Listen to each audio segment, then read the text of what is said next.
Nos acompañan para hablar de seguridad nacional, para seguir un poco la charla del general Gallardo, el propio general Gallardo, a quien ya oímos hablar, Dolores González, que es la coordinadora de Serapaz, una de las organizaciones de derechos humanos y seguridad que más respeto y admiración de nuestra parte se han ganado, y Francisco Cerezo, que es uno de los hermanos Cerezo, un miembro del Comité Cerezo de Derechos Humanos, también ex prisionero político, que es también de la acción urgente por los desaparecidos, para defensores de derechos humanos. Entonces, estamos muy agradecidos a ustedes tres de haber aceptado la invitación de venir a conversar con nosotros, y pues sin más les dejo el micrófono.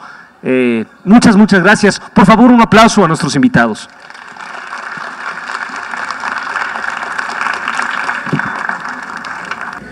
Es un placer aquí estar nuevamente en este espacio y aparte de ello compartir con compañeros comprometidos con la lucha de derechos humanos el tema sobre que ahora nos tiene muy preocupados y que es un tema determinante, un tema complejo, como es una de las funciones y misiones más importantes que tiene el Estado y por el cual fue formado el Estado desde hace mucho tiempo.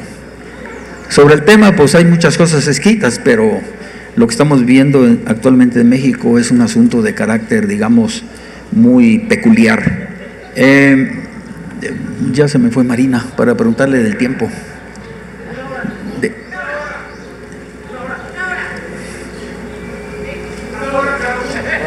¿Qué? 20 minutos.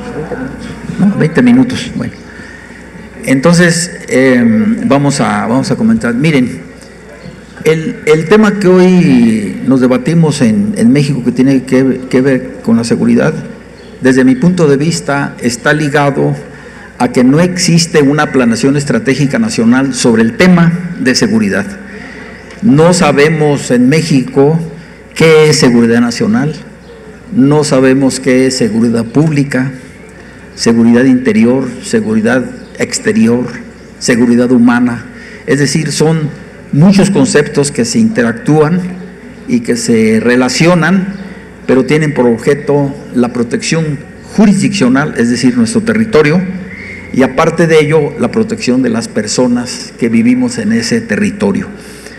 Pues bien, miren, la definición, hay varias definiciones sobre el tema, pero yo les voy a hacer una definición muy sencilla que se debe entender.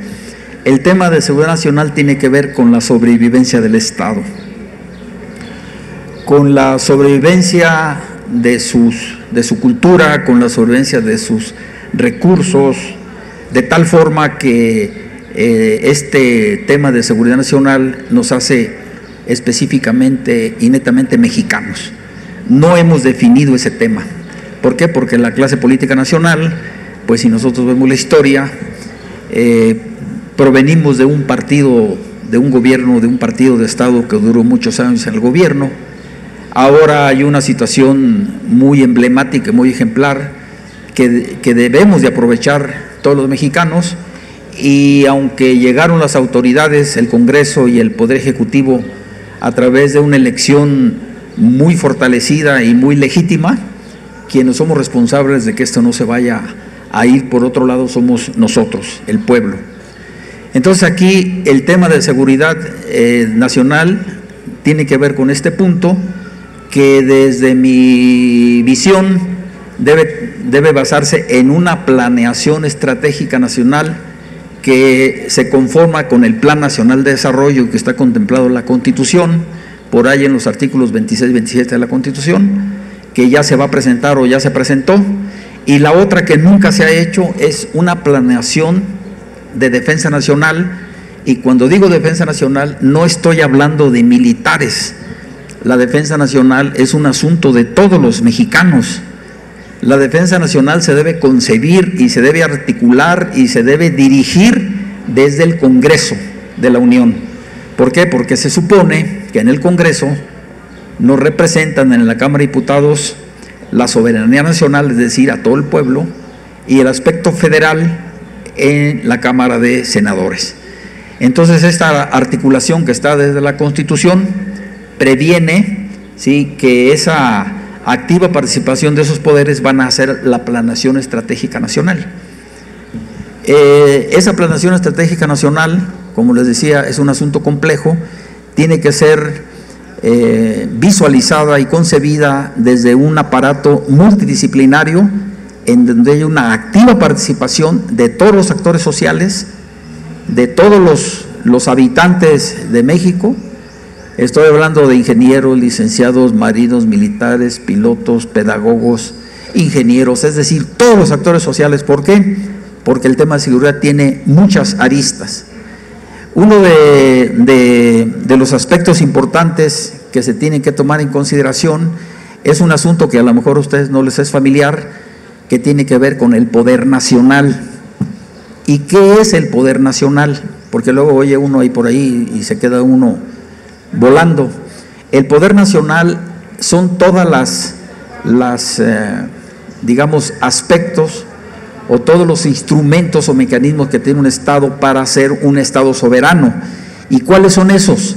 La geografía, la posición geopolítica que tiene México, sus litorales, sus golfos, su población, su orografía, su clima, ¿sí?, su industria, la capacidad de gobierno, sus instituciones de seguridad, su capacitación, y el más importante de todos es la educación.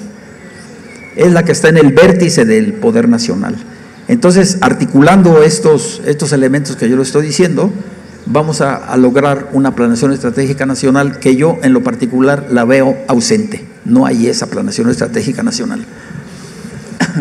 Por otro lado, todo mundo sabemos que estamos viviendo una coyuntura grave, muy grave, que se ve reflejada en una crisis humanitaria, que se ve reflejada en un colapso institucional del Estado, en donde no le encontramos, o mejor dicho, el poder público no le encuentra pies ni cabeza al asunto. ¿Por qué? Porque es un tema complejo. Si a esto le agregamos que las personas que están encargadas de ese tema no saben, o no tienen la experiencia, o no tienen la capacidad, pues bonita cosa a dónde vamos a ir a parar. Y aparte de ello, muchas de las personas que están encargados de este tema provienen de contextos de carácter criminal. Y bueno, no quiero hacer puntualizaciones específicas, pero ustedes analicen a los que están encargados de ese tema y van a llegar a esa conclusión. ¿Qué es lo que se debe hacer? ¿Y qué es mi punto de vista? ¿Y qué es lo que hizo el gobierno? Y que ustedes lo escuchamos y lo vimos en todos los medios de comunicación. ¿Tú llevas el tiempo? No. Pues si no, me voy a pasar. No, pero ustedes díganme, porque si no nos vamos a salir de la reglamentación. Entonces, ¿qué es lo que nosotros escuchamos? Como vivimos una crisis humanitaria grave y hay que resolverlo de inmediato, hay que recurrir a la única fuerza organizada que tenemos en México, que es el Ejército, y vamos a crear la Guardia Nacional. Y aquí el asunto es el siguiente: la lucha de los pueblos, la lucha de nosotros, principalmente los defensores de derechos humanos, y ustedes también, que algunos de ustedes son víctimas de alguna desaparición, de alguna ejecución, de alguna violación, etcétera, etcétera. La lucha ha sido permanente de los pueblos desde el siglo V antes de Cristo, de tipificar dentro de los estados la función militar de la función civil del Estado. Es decir, debe haber una separación. ¿Por qué? Porque la función militar no es compatible con los aspectos democráticos, porque la función militar no tiene que ver nada con las democracias, porque la función militar tiene otra misión específica que está en la Constitución y que tiene que ver con la defensa del territorio nacional y de la soberanía del país. Entonces aquí esa lucha que se ha dado históricamente en todos los pueblos, muchos de esos pueblos han encontrado esas soluciones, es decir, establecer unos límites concretos entre la función militar y la función civil del Estado, que en términos lisos, así llanos, se llama las relaciones civiles militares en los Estados democráticos. El primero que estableció estos mecanismos fue Huntington en 1954, después de la Segunda Guerra, en donde llegaron a la conclusión en los Estados democráticos y dijeron lo siguiente: ¿quién va a cuidar a los que nos cuidan? ¿Quién va a vigilar a esa institución que el pueblo le dio las armas? ¿Quién va a vigilar a esa institución que en un momento puede voltear las armas en contra del pueblo, como lo que está sucediendo actualmente, desgraciadamente, en México? Y decía Bolívar en su época que un ejército que apunta las armas hacia su pueblo se convierte en un ejército maldito. Y desgraciadamente el ejército mexicano carga con ese calificativo: es un ejército maldito. ¿Quiénes son los responsables de esto? Nosotros. Nosotros somos los responsables. Nosotros somos los que debemos impulsar los controles institucionales y los cambios que se deben hacer legales para que haya un control, ¿sí?, del ejército en su exacta dimensión de defensa nacional. Bueno, entonces en este debate, sí, se crea la Guardia Nacional, y aquí hay un asunto muy delicado que yo lo veo, mi punto de vista. El día 1 de julio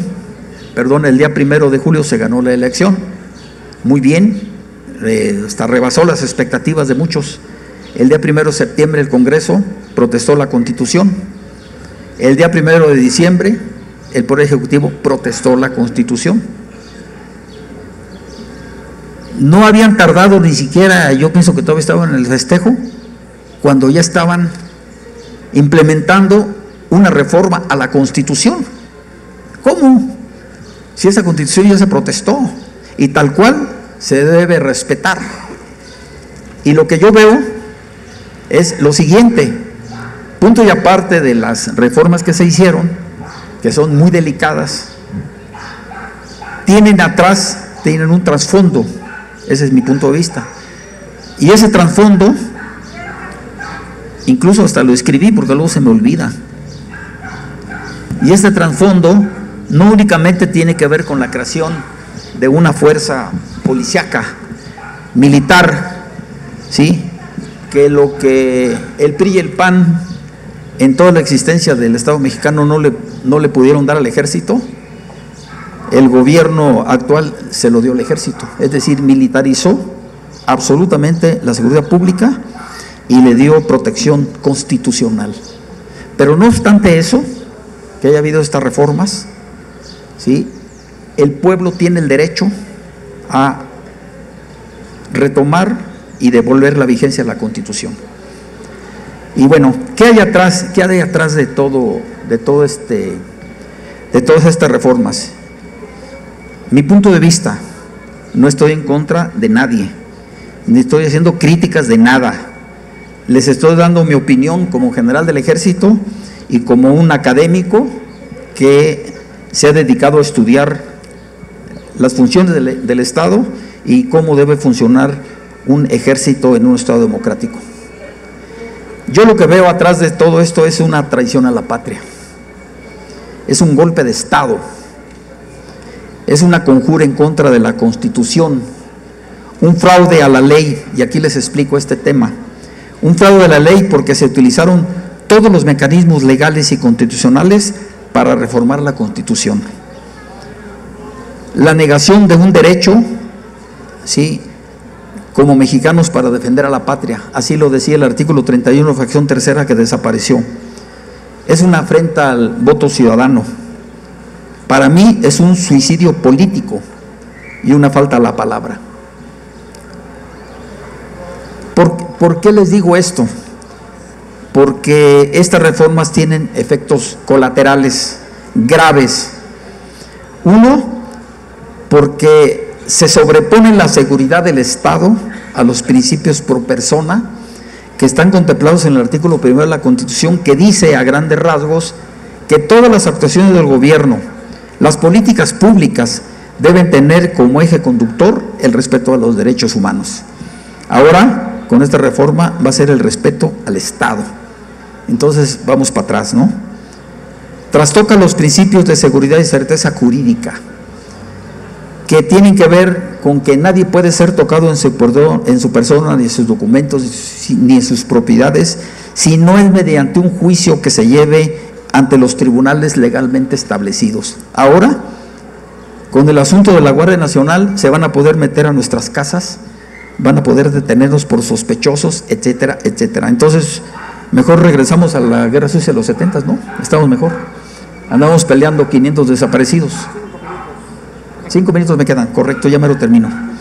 Por otro lado, hacen nugatorio el derecho a defender a la patria, porque anula el artículo 31, y ese derecho únicamente se lo daba la Constitución al pueblo, a nadie más. ¿Y por qué? ¿Por qué al pueblo?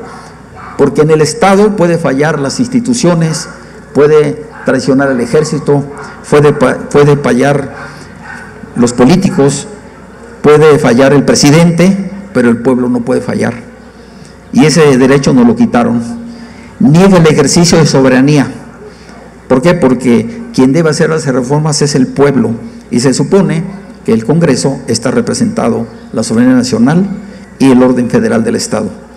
Para mantener la supremacía de la Constitución, que es lo que yo les digo, nosotros tenemos que estar muy pendientes y exigirle al gobierno que llegó legítimo al poder que haga un recauzamiento y dé un golpe de timón para enderezar el barco. Los militares deben estar en sus cuarteles. El debate público es civil, no militar. Hay otras opciones, y esas opciones que yo le estoy diciendo, yo se las entregué a Andrés Manuel en junio del 2015. En propia mano le dije, usted va a ser el presidente, tómalas en consideración. De ahí tomaron algunas cosas, por ejemplo, la desaparición del Estado Mayor Presidencial. Pero hay otras mucho más importantes que no se ven, como por ejemplo, con eso termino, el cambio de las misiones del ejército. El ejército, la misión principal constitucional es defender a la patria, defender el territorio nacional, defender la soberanía, no realizar funciones de policía. Eso también viene en ese proyecto. Sí lo podemos hacer, nada más que como decían aquí hace un momento en la tarde, que vaya y yo que me escuchen, pues no me escuchan. Pero estos foros son importantes porque nosotros tenemos la obligación de enterarlos y que la gente se entere de lo que está pasando.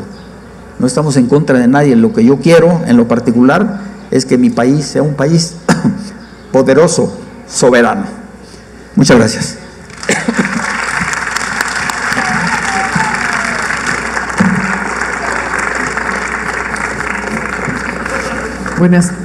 Buenas tardes. Mi idea es hablar menos tiempo para después poder tener un espacio de conversación también entre quienes estamos acá y con ustedes. Y empiezo por dar las gracias a la brigada por la invitación. Siempre es importante tener un momento, un espacio de reflexión compartida en este tipo de foros. Quizá mi abordaje va a ser un poco diferente, porque aunque entiendo la importancia del componente militar en la estrategia de seguridad y toda la problemática que esto implica, a mí me gustaría empezar por pensar, y creo que es algo que nos concierne a todos, en ir compartiendo lo que es el diagnóstico de la situación de la seguridad en México, y que por lo tanto, pues a partir de ese diagnóstico es que tendríamos que pensar también en cuál es la estrategia de seguridad más adecuada. Y para plantearnos el diagnóstico, yo lo que diría es tratar de ver estructuralmente el problema, que es algo que entiendo que se está tratando de hacer, de dónde viene la situación de inseguridad y violencia, la crisis de derechos humanos que estamos viviendo, cuáles son los elementos, los factores que detonan esta violencia y que la perpetúan además a lo largo de las últimas décadas, que no ha sido poco. Y cómo se está expresando en esta coyuntura y qué tipo de perspectivas podríamos pensar hacia el futuro. Lo primero que decimos, bueno, esta crisis de seguridad es una crisis de sistema. Es ya común pensar que vivimos una crisis de civilización. El mundo está cambiando de época. Es un sistema que en su deterioro está expresando de una manera muy violenta sus contradicciones. Y se dice que hay tres tendencias que definen este cambio de civilización, este cambio de era. Una es la tendencia hacia una catástrofe ecológica, que si las cosas siguen como están, necesariamente vamos a terminar con la forma de la naturaleza que hoy conocemos, y es una crisis que se va a revertir contra la humanidad si no logramos hacer una inflexión en este gran proceso de deterioro ambiental, en el que hay una nueva contradicción en el sistema entre el capital y la naturaleza, que se expresa en el modelo extractivo y que se expresa en un pasivo ambiental tan terrible que vivimos en nuestra cotidianidad casi sin darnos cuenta, como lo que acabamos de pasar, el tema de las sequías, de la contaminación. Se espera para este verano, que va a ser un verano tremendamente lluvioso por un nuevo sistema de huracanes. Todo esto que estamos viviendo, el cambio climático, se expresa de una manera muy violenta en el mundo y tiene que ver con el sistema estructuralmente hablando. Lo mismo podemos decir de la desigualdad, la precarización del trabajo, la terrible pobreza en que se sume a un gran sector del mundo, pero de la población en México también, son causas de la violencia. Hay una economía criminal tremendamente importante. No les tengo que decir, pero cosas como la que acabamos de vivir del huachicol expresan muy bien el vínculo entre la economía legal y la economía ilegal. Los flujos ilícitos, este tema que estamos viendo de AMSA y la detención de Ansira, por ejemplo, es una expresión de estos enormes flujos ilícitos de capital por el mundo. Entonces estamos viviendo una economía que en sí misma, en esta tendencia, por un lado, a la catástrofe ecológica y a la desigualdad, a la polarización social en el mundo, generan causas de violencia. Y en la otra tendencia, esto es la desigualdad, la catástrofe ecológica, es pues lo que se llama ahora que ya no hay guerras como las había antes, sino situaciones permanentes de guerra.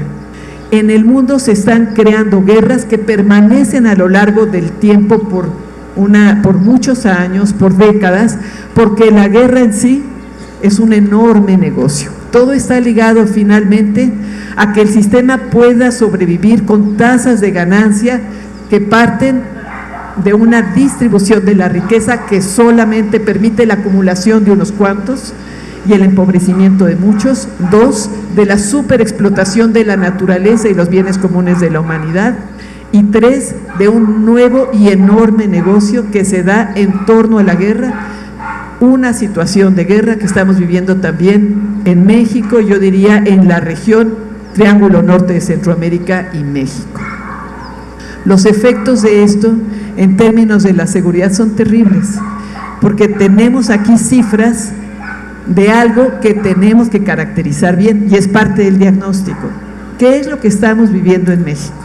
Hoy presentó la Comisión de Derechos Humanos, la Comisión Mexicana de Derechos Humanos, un informe donde dice que estamos viviendo un conflicto armado no internacional o un conflicto armado interno según el derecho internacional. Lo dice porque en el estudio que hace junto con algunas universidades establece, por ejemplo, que 6 de los 9 cárteles tienen una fuerza beligerante real que lo coloca de frente a otra fuerza beligerante institucional. Entonces, ¿estamos viviendo un conflicto armado interno como tal? Yo diría, es una pregunta. También se habla de una guerra híbrida, también se habla de una estrategia de terrorismo de Estado, se habla de de un Estado fallido.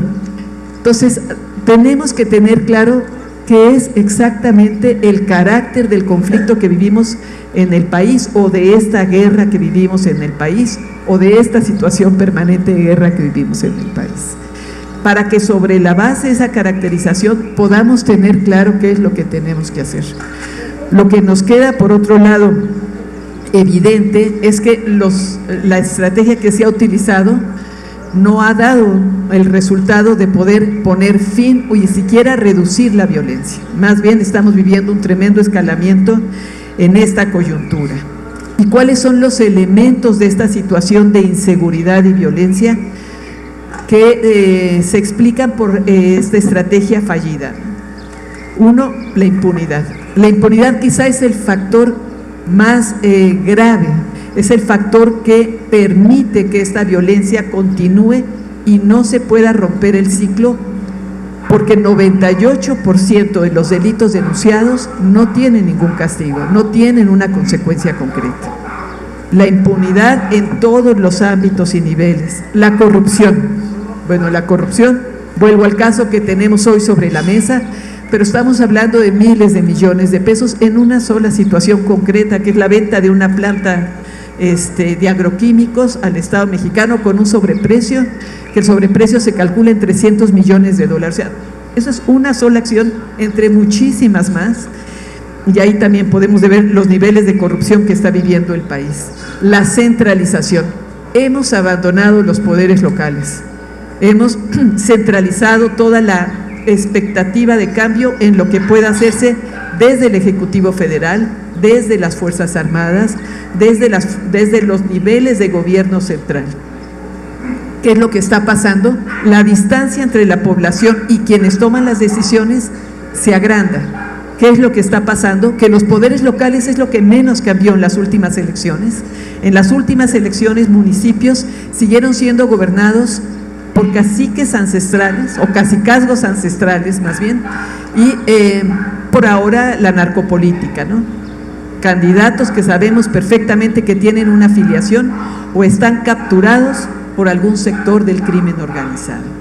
Entonces, ahí donde la violencia política se instaló en el poder local, los cambios fueron mucho menores, y la posibilidad de hacer una estrategia entre la población y el Ejecutivo Federal es inmensa. El surgimiento de estas autodefensas, lo que acabamos de ver que pasó el día de ayer en La Huacana, habla muy claramente de esta distancia entre la población y los gobiernos centrales. ¿Por qué? Pues porque nos hemos saltado y no hemos puesto la atención suficiente en los poderes locales, comunidades y municipios. Y creo que hay que voltear a ver eso, porque ahí están algunas de las experiencias más exitosas de seguridad de este país, como es el caso de Cherán, por ejemplo, que ha sido multimensionado como un caso donde se logra contener la violencia, y como algunos otros en el país. Está también la falta de una propuesta de prevención, y tiene que ver con lo comunitario, donde el tejido social es denso, donde las relaciones de confianza entre la población existen, donde nos comunicamos entre vecinos, es mucho más fácil garantizar una capacidad de autoprotección. La cohesión social está relacionada con la capacidad de protección. La seguridad es finalmente una producción social también, y tenemos que poner una gran energía en la prevención, en la reconstrucción del tejido social.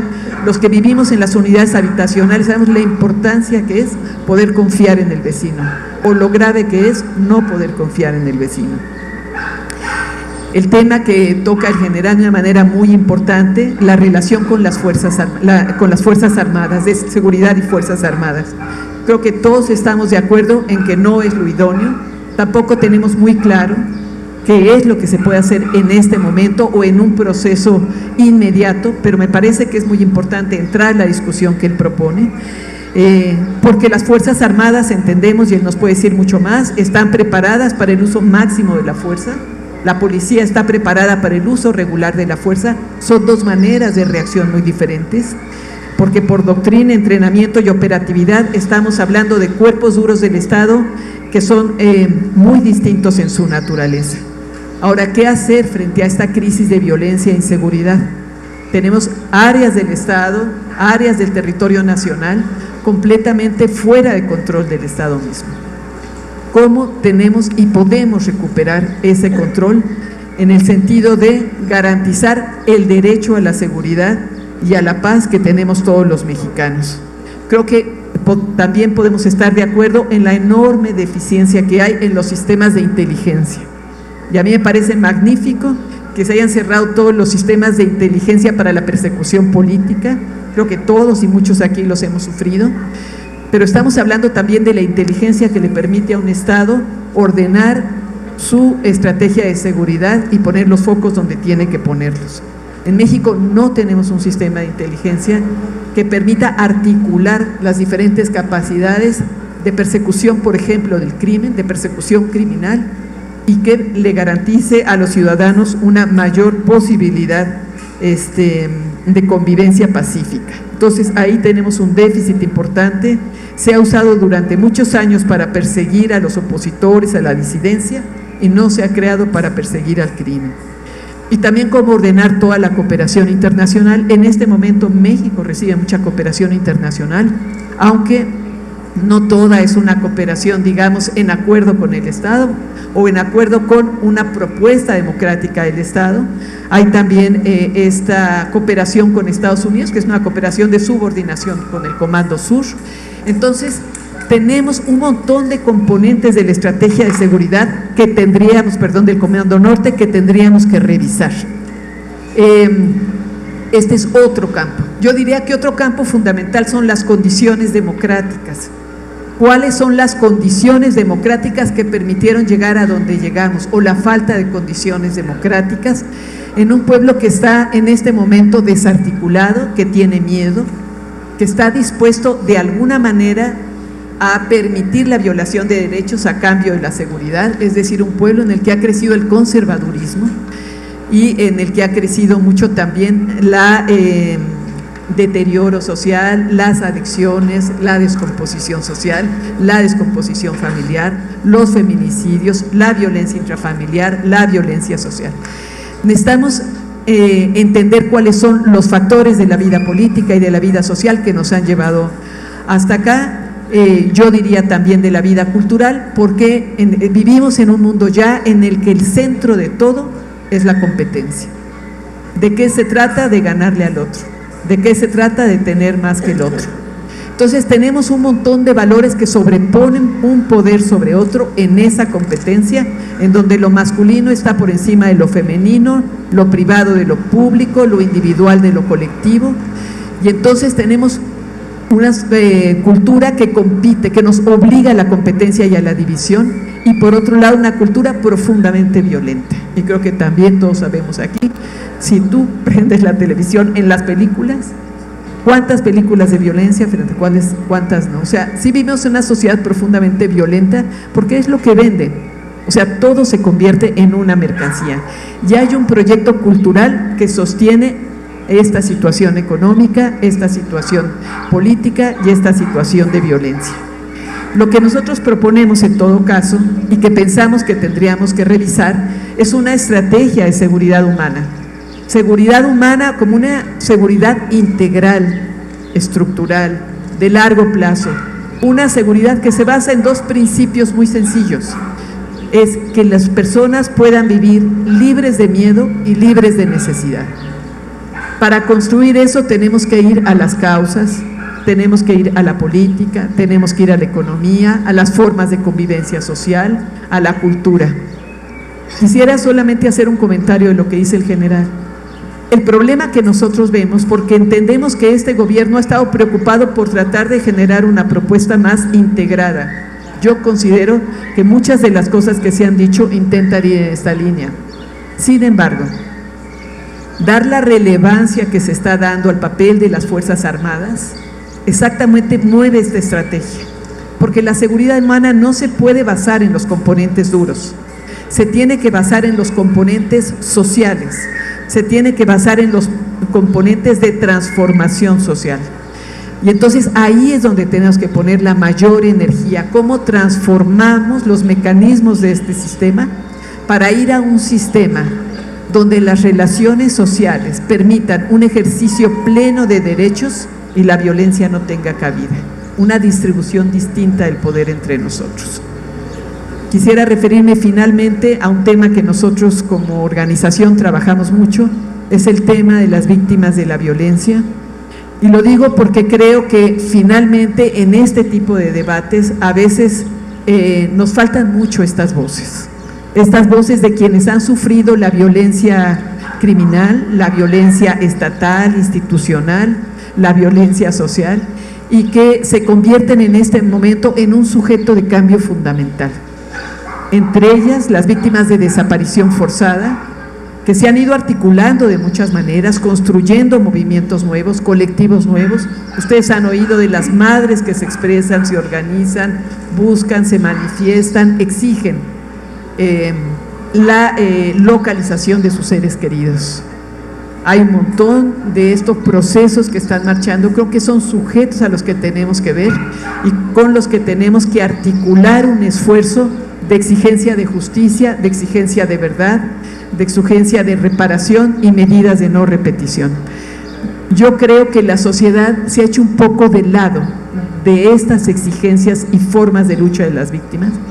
Ellas a sí mismas no se llaman víctimas, pero los colectivos organizados de familiares y de personas que han sufrido o la represión o la violencia directa de algunas otras formas.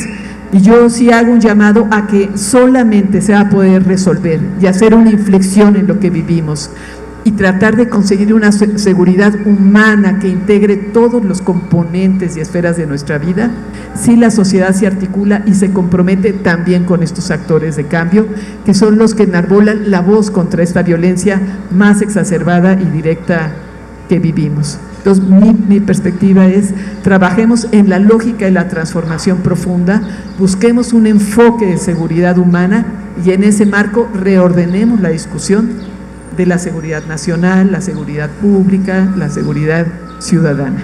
Gracias.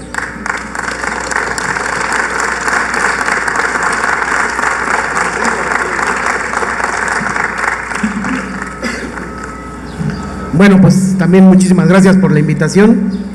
Vamos a tratar de hablar también lo menos posible, aunque luego la microfonofilia es bastante terrible y además es no tratada. Bueno, yo sí les voy a decir dos cositas, ¿no? Antes de empezar el tema. Una, bueno, es lamentable que Encinas no llegue, se supone que debía estar aquí, pero bueno, no vino. No sé si porque nos tiene miedo o porque tiene mucho trabajo, pero como no viene, pues podemos especular lo que queramos. Incluso traía un documento para entregárselo, llevo como 4 meses persiguiéndolo para ver si nos reciben, y pues nomás no. Entonces yo dije, pues a lo mejor ahí llega y aunque sea fírmenle de recibido. Parece que no nos escucha a todos, ¿no? A lo mejor a los más cómodos sí, a los otros que no son tan cómodos a lo mejor no. O evidentemente tiene mucho trabajo y pues no le ha podido dar tiempo ni vida para atendernos a todos los que también tenemos necesidad.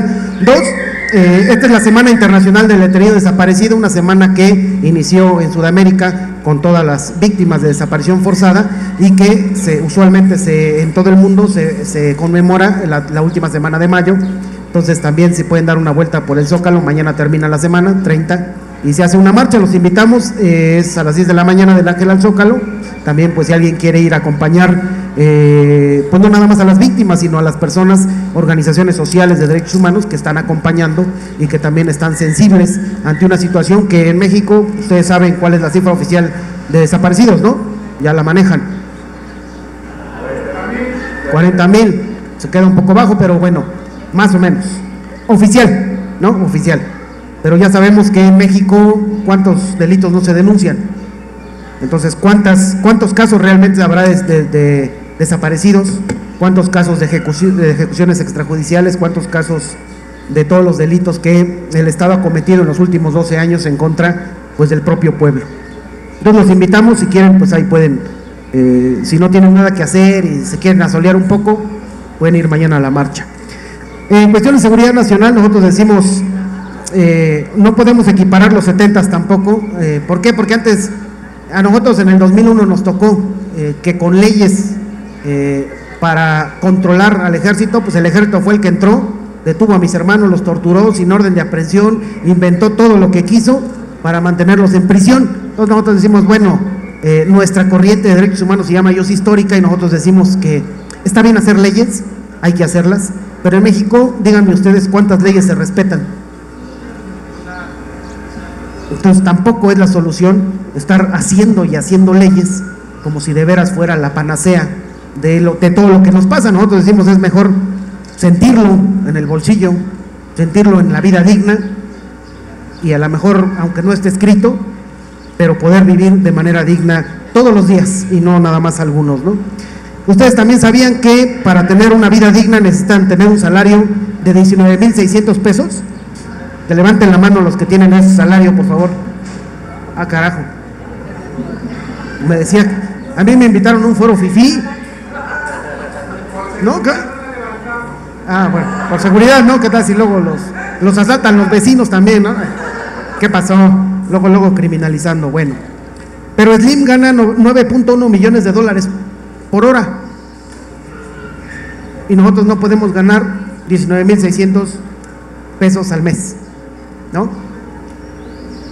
Lo hablaba Lolis, ¿no? La desigualdad. Pero una desigualdad verdaderamente profunda. No es nada más de que yo porque tengo ficha amigo, pues eres jodido, y entonces yo porque tengo plan, ya soy fifí, ¿no? Tampoco es esa la gran diferencia ni la desigualdad que estamos viendo. En cuestión de seguridad nacional nosotros decimos, efectivamente la impunidad es lo fundamental. No solo la corrupción, porque la corrupción cuando no se castiga, pues es impune. Entonces es impunidad. Y la impunidad es cuando hagan lo que hagan, no hay ninguna sanción a los responsables. Y nos pasa en la vida cotidiana, no nada más aquí, no nada más en los estados donde la desaparición es generalizada, más que en la Ciudad de México, sino nos pasa en todos los aspectos de la vida. Es cierto que se está cambiando, nosotros decimos hay que sentirlo y no nada más verbalizarlo, porque si no caeríamos en lo mismo de que pues vamos a hablarlo, vamos a prometerlo y no vamos a cumplirlo. Nosotros lo que decimos es que efectivamente en México, el año pasado, bueno, no el año pasado, el sexenio pasado con Peña Nieto fue el sexenio más criminal en contra de defensores de derechos humanos y luchadores sociales. Nosotros logramos documentar 186 defensores de derechos humanos, dirigentes sociales, estudiantiles, campesinos, que fueron ejecutados por el Estado. O sea, no por la delincuencia, no por una bronca entre familia o lo que quiera inventar el Estado, sino fueron las fuerzas armadas fundamentalmente, pero también policíacas, las que ejecutaron a esas personas para evitar que nos siguiéramos organizando, para denunciar que la política evidentemente neoliberal estaba acabando con la vida digna, porque a lo que le interesa o lo que es más importante para el neoliberalismo, pues es el dinero, ¿no? Es el capital. Entonces, bueno, ahora dicen que ya no estamos en el neoliberalismo, ¿no? Pues hay que aplaudir eso. Pero llevamos documentados 18 casos de defensores de derechos humanos que también han sido ejecutados por fuerzas del Estado. Y entonces nos preguntamos, ¿quién? En las mañaneras ya escuchamos, dijeron, nosotros no fuimos, ahí dice, ¿no? Nosotros no. Dijimos, ok, vamos a creerlo. Pero entonces, ¿quién es el que está cometiendo las ejecuciones extrajudiciales? Recuerden que ejecución extrajudicial es cuando un agente de Estado comete el hecho, ¿no? Digo, porque ejecuciones, homicidios, puede ser también, puede ser entre particulares, la delincuencia organizada, cualquier otra cosa. Pero cuando hablamos de ejecución extrajudicial quiere decir que es un agente de Estado, es un alguien que recibe una orden para hacerlo. Y si no recibe la orden, todos los demás de más arriba lo cubren, pues para no denunciarlo, porque imagínense que aquí se esté diciendo que los agentes estatales están ejecutando defensores de derechos humanos. Pues es un escándalo, ¿no? Entonces, nosotros decimos la impunidad. La desaparición forzada son casos que nunca terminan. Los que desaparecieron en los 70 siguen siendo víctimas de desaparición forzada porque no los han encontrado, igual que los que desaparecieron el año pasado o los que desaparecieron hace un mes. Si es un delito continuado, entonces el Estado que llegue, el gobierno que llegue, tiene la obligación de eliminar la impunidad, es decir, investigar para sancionar a los responsables, sean del sexenio de los 70, de los 80, de los 90, del 2000 o el más reciente, porque esa es su obligación. Entonces decimos, ¿por qué andamos buscando a Encinas? Pues por eso, porque le decimos, mira, acá hay unos casos que son más o menos recientes y pues queremos que como gobierno tomen cartas en el asunto, porque además hay una resolución judicial que dice que deben de hacerlo. Pues, ¿qué onda? ¿Cómo le vamos a hacer? Incluso nosotros ayudamos. ¿Cómo le vamos a hacer? Pero no haber respuesta, nosotros decimos, es nuevamente impunidad. Y no estamos de acuerdo con que exista la impunidad. Es lo que queremos desterrar. Incluso creo que la mayoría de todos los que están aquí votaron porque no existiera la impunidad, porque se acabara la corrupción y porque verdaderamente la vida digna estuviera sobre el interés del dinero, ¿no? Claro que con dinero se puede comprar vida digna, pero en materia de derechos humanos les voy a decir que el Estado está obligado a dar una vida digna a todos los habitantes del país. Lo están haciendo, es cierto, subió el salario mínimo. ¿Cuánto subió? ¿Cuánto? Ya se les olvidó, ya ven, ustedes no ganan el salario mínimo, se ve que son más pesudos. Como nunca había subido, ¿no? Incluso dobló el salario mínimo en el norte, ¿no? Por lo que todos lloramos en el sur y en el centro, ¿no? Decimos, ¿por qué allá sí y acá no? A lo mejor luchamos menos, quién sabe. Pero decimos, pero para una vida digna necesitamos un salario mínimo de 19,600 al mes.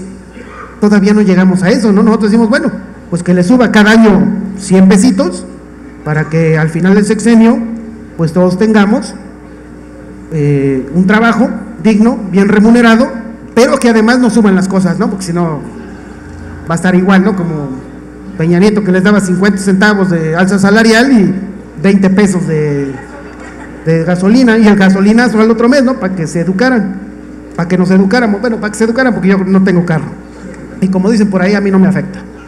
Bueno, eso es lo que estamos viviendo en México una situación, sí, de cambio, es cierto, de no neoliberalismo, pero tampoco estamos viviendo una situación de no capitalismo, ¿no? Y también el capitalismo, pues su fuente principal, por eso se llama así, pues es el capital, es la riqueza. Lo que quiere es riqueza por sobre la dignidad humana. Y entonces decimos, bueno, pues también entonces hay que presionar un poquito más a este Estado, que ya dicen que tiene ganas, pues para que avance todavía más, para que los que ahorita ya se están despidiendo de esta bella vida, pues también les toque, ¿no? Digo, yo a lo mejor a mis hijos sí les va a tocar, ¿no? Pero como yo también ya estoy, ya después de los 45 dicen que ya uno empieza a bajar gacho, pues yo también ya digo, pues ojalá me tocara un sueldito mínimo digno, ¿no? Bien, un trabajo digno y bien remunerado. Pero eso es lo que queremos. Entonces nosotros decimos, bueno, el Estado en este momento tiene que resolver también las situaciones que nos están golpeando a todos. Está bien que haya más programas, yo no tengo problema. Que cerraron las estancias, tampoco tengo problema. Mi hija estaba en una estancia, estaba muriendo de hambre, ¿no? Porque le guachicoleaban la comida y guachicoleaban los materiales, o sea, eso es cierto, ¿no? Nos pedían una lista increíble de materiales cuando el apoyo de Sedesol era para materiales, y compraban 1 kilo de pollo para 80 niños, y el apoyo de Sedesol era para la comida. Entonces, como mi hija se empezó a enfermar, no subía de peso, decíamos, no, pues ya ni para ser hijo sirvo, pero no es cierto.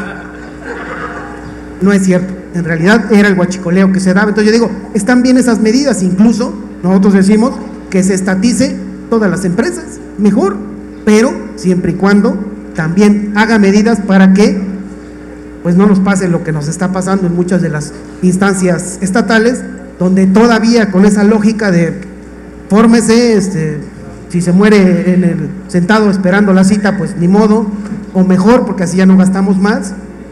Está pasando, sigue pasando. Dicen que va a tardar, está bien. ¿Cuánto tiempo le van a dar ustedes? Hay unos que nomás les dieron 30 segundos y dijeron esto no sirve. Otros al otro día dijeron no, esto ya no sirve.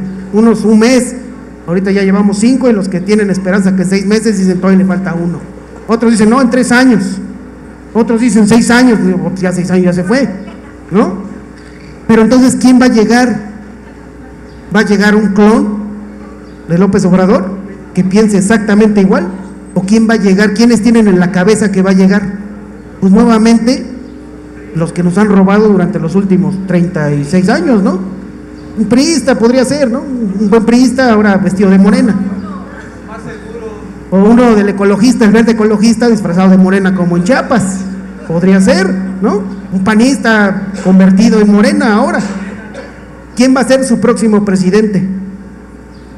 Hay que pensar también en que efectivamente necesitamos una vida digna, no nada más para ahorita en este momento, sino también para pues todos nuestros hijos. Seguridad nacional entonces es una vida digna para todos. Si todos tuviéramos una vida digna, no estaríamos preocupándonos por qué, a qué cártel nos vamos a afiliar, pues porque la vida está terrible, porque no hay trabajo, porque no hay educación, porque no hay salud. Si no tuviéramos que preocuparnos por esas cosas, nos preocuparíamos por la cultura. Leeríamos más libros y ahora que dicen que van a bajar de precios, mucho más, ¿no?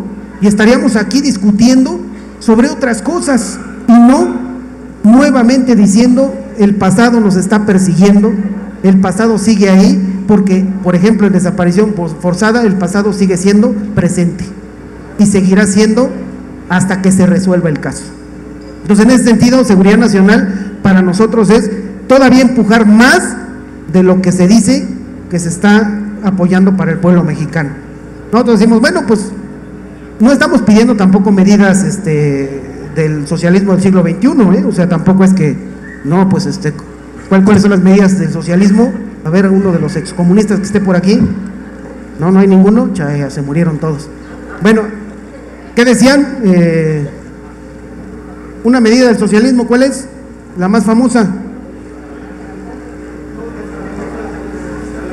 Están rodeados de tantos libros. Carajo, hay que leer un poquito más, ¿no? La socialización de los medios de producción, no estamos pidiendo eso, solo estamos pidiendo, por ejemplo, un impuesto progresivo a la ganancia. Si Slim gana 9.1 millones de dólares por hora, ¿quién genera la riqueza? Los trabajadores. Dicen que los trabajadores generan la riqueza. Si él gana 9.1 millones de dólares por hora, ¿a quién le está quitando esa riqueza? Pues a todos los que están trabajando, ¿no? Entonces nosotros decimos pues que México, muy fácil pueden poner un impuesto progresivo a la ganancia que devuelva todo lo robado a todos ustedes, porque todos ustedes creo que han trabajado toda la vida, y con eso me cae que alcanza para todas las medidas sociales y para que haya nuevos hospitales y para que se construya lo que se quiera, porque es en bien de la vida digna y no del capital. Esa es nuestra posición de seguridad nacional. Y dos, efectivamente, vemos por ahí esa tendencia de decir es que en México hay un conflicto interno que pues es irresoluble y aunque quisieran, nunca se va a solucionar. Y por eso necesitamos unas nuevas medidas. Nosotros decimos no. Desde los derechos humanos el Estado ha firmado y ustedes nada más analicen un poquito. Cuando hablan de delincuencia organizada, ya sabemos que están coludidos con alguna autoridad. No es posible que haya un robo en la colonia y que la policía, por más que hables, que llames, que digas, no está. ¿Quién es el vínculo ahí entre la delincuencia y el Estado? Es el Estado. Nosotros decimos la violación a derechos humanos generalizada es el Estado y por lo tanto el Estado tiene que sancionar a todos sus servidores que están cometiendo esa situación. ¿Para qué? Para que no haya impunidad, y al no haber impunidad, efectivamente podemos aspirar a una vida digna sin que tengamos que estar documentando ejecuciones extrajudiciales, desaparición forzada y toda la cauda de violaciones a derechos humanos que nos deja un sistema social que le interesa más el capital, es decir, el dinero, apropiarse de la riqueza de los trabajadores, que la vida digna para absolutamente todos. Estamos luchando también contra las altas tarifas de la luz, ¿no? Algunos de ustedes pagan poquito de luz, se quejan y se quejan, ¿no? Es un derecho humano y debería de haber una cantidad mínima que se le otorga a todas las personas de manera gratuita, no porque queramos, no porque somos huevones y nos guste todo gratis, como dicen por ahí, ¿no? Es que pinches huevones que les gusta todo gratis, chairos desgraciados, ¿no? Sino porque ustedes han pagado impuestos toda la vida y dentro de los impuestos está el rubro para que los derechos humanos sean una realidad. Que tengan derecho a una carga de lavadora, que tengan derecho a 2 focos, que tengan derecho al refrigerador sin ningún costo. Si ya queremos poner el sonido grandote, lo que sea, pues hay que pagarlo. Igual el agua. El agua en la Ciudad de México está concesionado el cobro a empresas privadas cuyo interés es el dinero y no darnos agua. y por eso tanto problema también con la subida de las tarifas del agua. Entonces, sí, seguridad nacional, decimos, está bien todo, pero con una vida digna son problemas que se pueden solucionar mucho más rápido que solamente perseguir nuevas leyes que no se van a cumplir con un sistema como el que tenemos. No nada más las leyes, que bien hay unos que trabajan eso, vamos a hacerlo, vamos a aprobar las mejores, pero también que se sienta en nuestro bolsillo, que se sienta todos los días para nosotros. Y hasta ahí me callo porque si no, ya nadie puede hablar. Muchas gracias.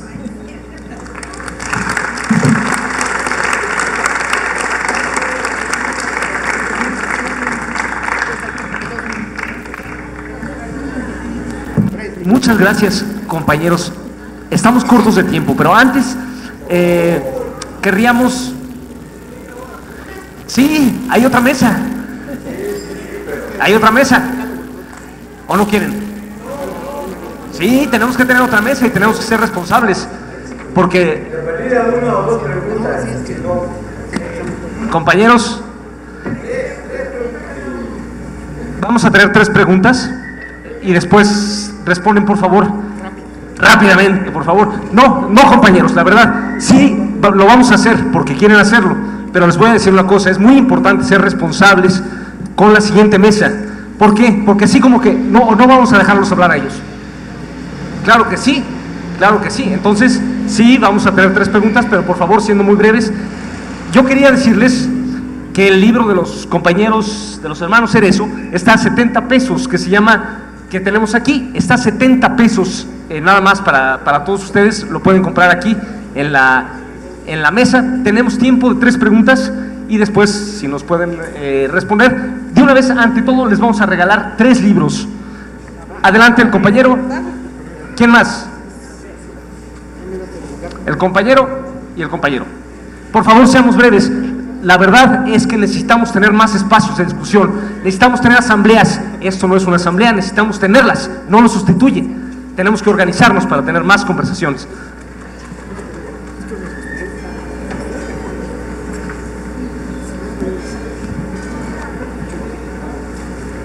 General Gallardo, cuando yo creo que se creó la Guardia Nacional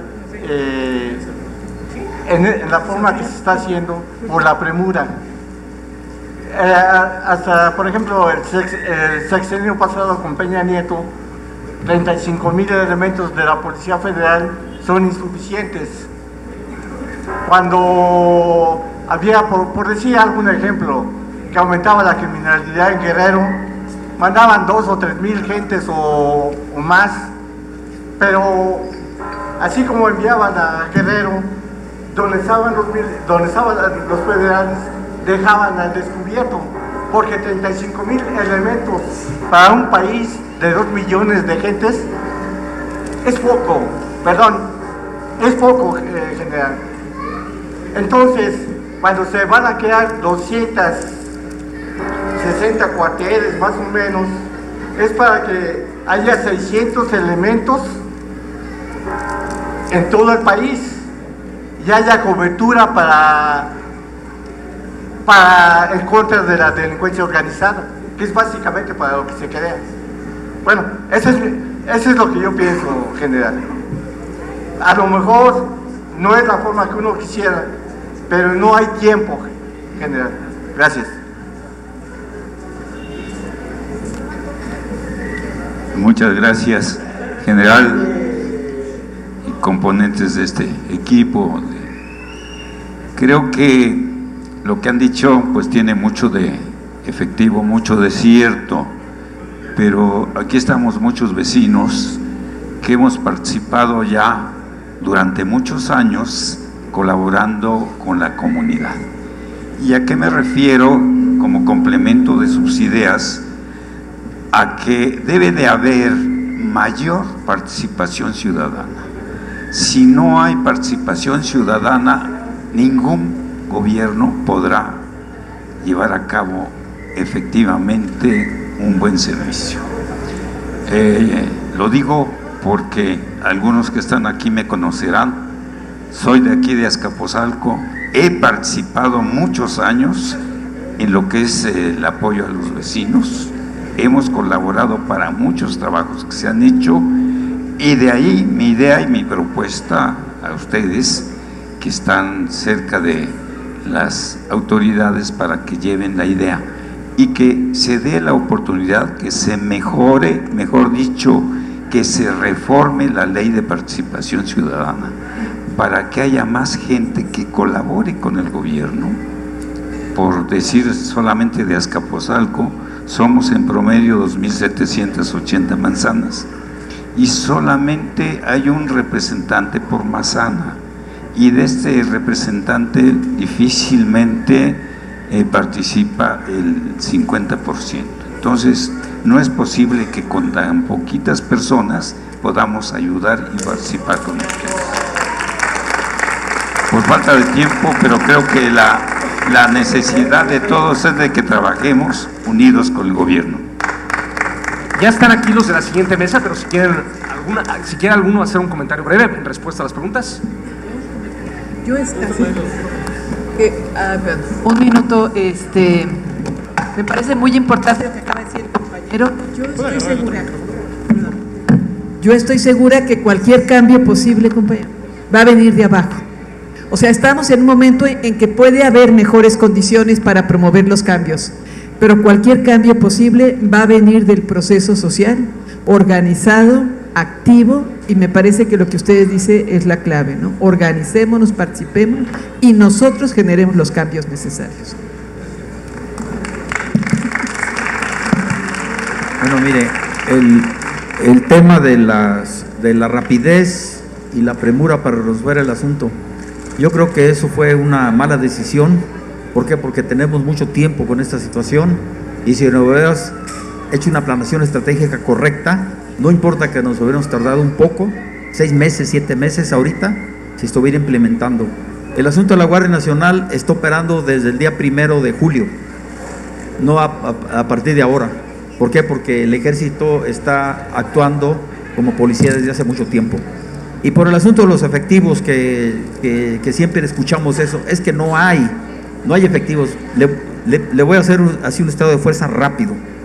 300,000 efectivos de las Fuerzas Armadas, 12,500 defensas rurales están en el fuero militar. En 16 entidades federativas hay grupos de autodefensas que el Estado no reconoce. 20 millones de comunidades indígenas que tienen una organización de seguridad y justicia, 20 millones que el Estado no reconoce. 750,000 elementos de la policía privada que tampoco el Estado reconoce. Súmele y va a ver que nos pasamos. Y aparte de ello, hay un error grave de planeación, en donde en todo este aspecto de seguridad, los únicos que van a ser responsables son las autoridades. ¿Y el pueblo dónde quedó? Lo que estaba diciendo el señor, lo que está diciendo Dolores ahorita. Aquí se aparta a la sociedad de eso, y donde debe existir esa organización es precisamente en un sistema organizativo social que contemplaba a la Guardia Nacional, que desapareció en el artículo 31, fracción tercera, en donde, si ese sistema organizativo social estuviera, estamos hablando de más de 70 millones de habitantes organizados, lo que está diciendo Dolores ahorita. Y eso el gobierno no lo reconoce, lo debe reconocer. En una planeación estratégica se debe reconocer, por ejemplo, la organización de las comunidades indígenas. ¿Por qué no hay crimen ahí? Porque hay organización. ¿Por qué no hay crimen en muchos lugares donde hay autodefensas? Porque hay organización. Y ahí hay un vacío de autoridad, no hay gobierno, no hay justicia. Hay unas resoluciones que sacó la Comisión Nacional de Derechos Humanos, lo pueden revisar, véanlo. Y las dos, que hablan sobre Guerrero y sobre Michoacán, concluyen en lo mismo que le estoy comentando ahorita. Muchas gracias. Ya, para que me odien los de atrás. No, el cambio es una escalera como de muchos peldaños. Ustedes ya vieron que juntos y organizados pueden subir un peldaño más, pero no crean que ya es la plataforma y la más alta. Todavía le faltan muchos peldaños. Sigamos, porque yo les recuerdo, y pónganse a pensar quién viene dentro de 6 años, y nos va a quitar todo lo que pudieron haber ganado. Gracias.